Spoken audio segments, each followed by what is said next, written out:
आज आमरण उपोषण तथा धरणे आंदोलन या उपोषणाचे 4थे दिवस सुरू झाले आहे, तरी अद्याप प्रशासनाने किंवा शासनाने कोणतीही दखल घेतलेली नाही।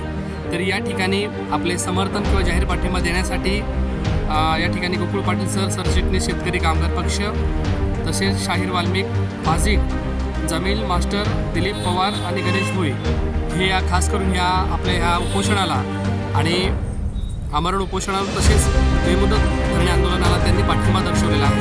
तरी आम्ही विनंती करतो की आता गोकुळ पाटील साहेब यांनी आपलं मनोगत या ठिकाणी व्यक्त करावं।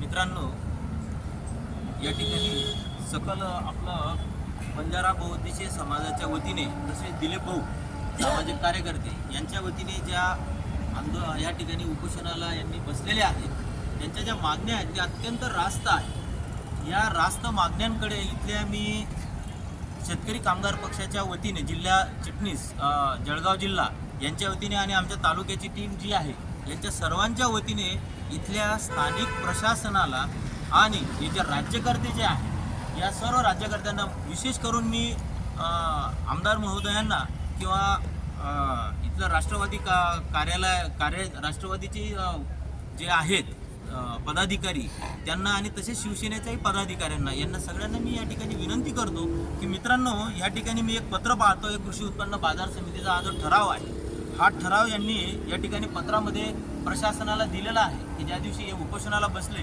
त्याच्यानंतर त्यांनी एक तातडीने पत्र काढलेलं आहे। पत्रामध्ये हे म्हणत आहेत की 19/9/2024ला आम्ही काय करणार आहोत, कृषी उत्पन्न बाजार समितीच्या सर्व सदस्यांची एक मीटिंग घेणार आहोत आणि त्या मीटिंगनंतर आम्ही तात्काळ काय निर्णय घेणार आहोत। मग आमची या ठिकाणी मागणी ही आहे की आज 19ला तुमची मीटिंग झाली, आजची या जवळपास 4 दिवस झाले, 4 दिवसामध्ये तुम्ही त्या मीटिंगचा कार्यवाही काय केली हे उपोषणकर्त्यांना किंवा इथल्या समाज बांधवांना किंवा समस्त शेतकरी वर्गाला आपण या ठिकाणी सांगितलेलं नाही। याचा अर्थ काय, आपला नाकर्तेपणा हा सरळ सरळ या ठिकाणी दिसून येतो।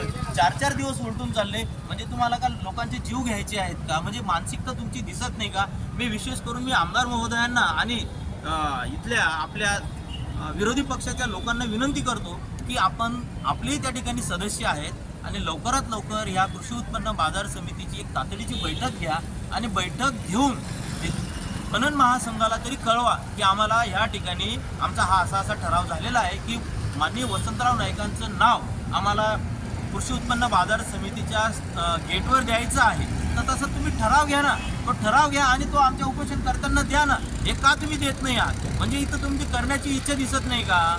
हा माझा या ठिकाणी यांना प्रश्न आहे। जर तुम्ही करत नसाल तर नक्कीच शेतकरी कामगार पक्ष या ठिकाणी एक दिवस यांच्याबरोबर लाक्षणिक उपोषण करेल।